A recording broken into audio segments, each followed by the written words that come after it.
The Spinners were a top-notch R&B group that held themselves together for 15 years before they had their first hit. This group started before the Temptations, and I didn't know that.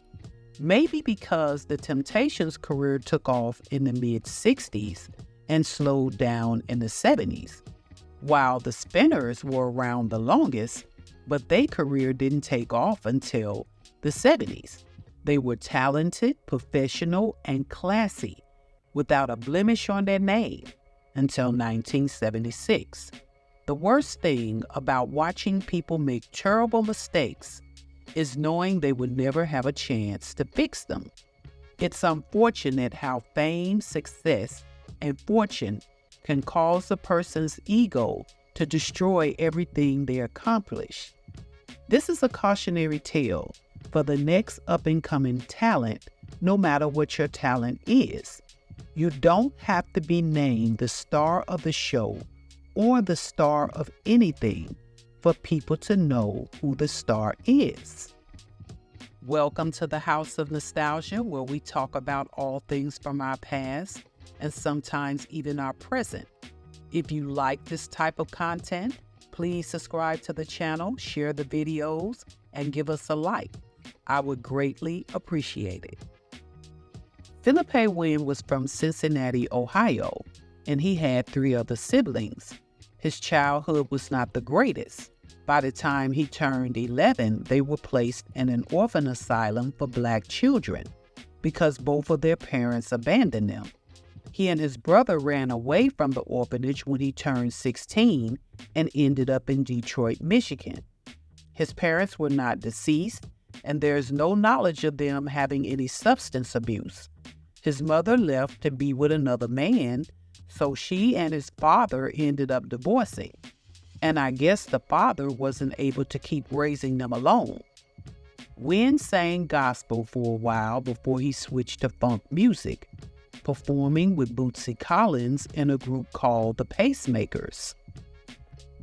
The original Spinners formed the group in Ferndale, Michigan around 1954.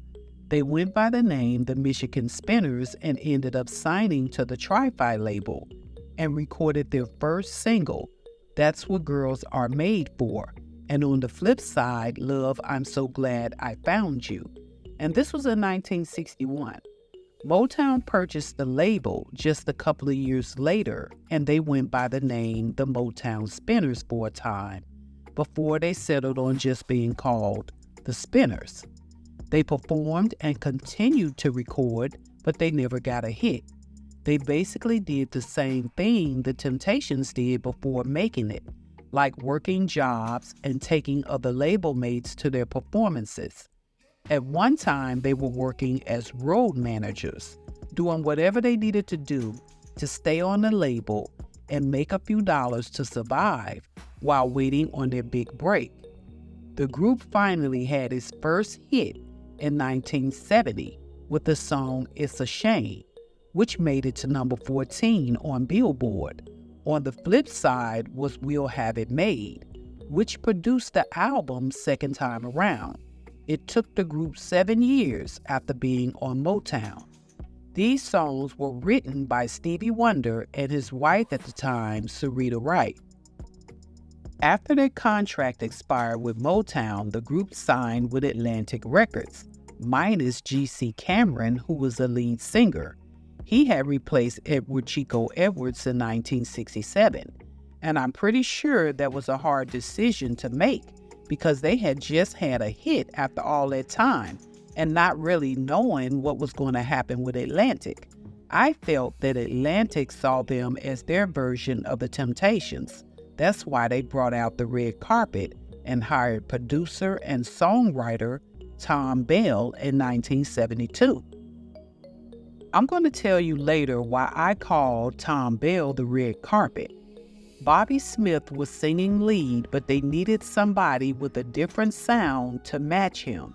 G.C. Cameron couldn't lead Motown, so Philippe Wynne was said to be Cameron's cousin, so he was added to sing lead along with Bobby Smith.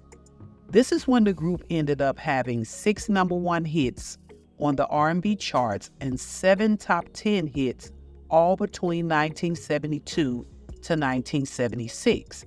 I'll Be Around, Could It Be I'm Falling in Love, One of a Kind, Then Came You, Sadie.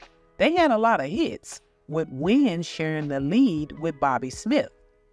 In 1976, Wynne decided that he wanted to change the name of the group to Philippe Wynne and the Spinners. The group said no, and by 1977, he left the group. I find that to be a very strange and uncomfortable request from him because Wynne was a phenomenal singer, but he didn't sing lead all the time. I saw Henry Fanbro sing lead at times. Wynne was extremely good at ad-libbing on a song, if that's what you call it. Bobby Smith sang lead on a lot of those songs as well. Wynne would sing on background along with the Spinners on some songs, then he would pop out in the middle or close to the end of the song and turn it out, walking into the audience just singing stuff and making stuff up. He was good at that. Once he left the group, in a 1977 Jet magazine article, he announced that he wanted to start singing gospel, which was fine, but he sabotaged that by speaking on his religious views. When he said the words, "I don't believe in God," even though it was more added to that statement, that was enough for them right there. He didn't fit in with the gospel community, so that didn't work out. This complete article was about that subject. Just 2 years later, in another Jet magazine article, he stated he never had an interest in being a gospel singer.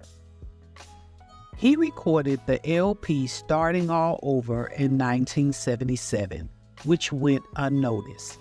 Wynne got his start in funk music before singing R&B, so he started recording with the Parliament Funkadelic, and they ended up with a #1 song over there called Knee Deep. Now, the song was over 15 minutes long, and Wynne came in at the last minute or less of the song doing what he does, ad-libbing and just making stuff up. Now, I'm going to be honest, that little bit at the end of that song made the whole song to me. It's obvious why he didn't stay with that band. They allegedly had some serious drug issues going on over there, and they were breaking up anyway. So his recording with Parliament Funkadelic was brief. I remember him being with them. I was about 12. I knew nothing about his funk music background. Even at that age, I felt he didn't fit in with them. Everybody knew what Funkadelic looked like back then, and he's coming from the Spinners. I'm pretty sure that's not what he wanted for himself. The Spinners, on the other hand, hired John Edwards to sing lead, and they had the hit Working My Way Back to You. Edwards had an uncanny sound on the song Cupid, similar to Sam Cooke, and it was a Sam Cooke song. That turned out to be a hit. They ended up on the background of one of Elton John's re-released songs in the early 2000s. Tom Bell stopped writing for the group in 1979. The Spinners recorded songs for movies and appeared on television shows. The group performed together for many years, until the last original member, Purvis Jackson, who retired in 2007 for health reasons and passed away in 2008. The band is still going strong without any original members. Philippe Wynne passed away July 14, 1984, a day after suffering a heart attack while performing in an LA nightclub. He was only 43 years of age. Wynne was tied up in court with Atlantic Records for a couple of years after leaving the Spinners. His career never recovered. He even recorded 2 more albums that did nothing. All the group members were stars. I also feel like Tom Bell was a silent star of that group as well. He wrote and co-wrote and produced those hits. He wrote hits for the Delphonics, Stylistics, Denise Williams, Johnny Mathis, Billy Paul, and more. Wynne made a series of mistakes that ended his recording career too soon. He ended up performing in nightclubs before the age of 40. He played himself. He told his bandmates to just take my name and put it in front of the name of the group that was here before I came because I'm the star. People are coming to see me. Ain't nobody coming to see you, Otis. That was his mindset at the time. Then you have to think about what the group went through for years before he was even at it. This is a sad story because he deserved more, but he did it to himself. Two good things that happened for the group because they never won a Grammy or an American Music Award, and they should have. The group was able to see their name be added to the Hollywood Walk of Fame in 1976, and they were inducted into the Rock and Roll Hall of Fame November of 2023. The last surviving member of the group, Henry Fambrough, was able to see this happen. He since passed away in February of 2024. As always, I would like to thank you for watching this video, and don't forget to like, comment, subscribe, and share.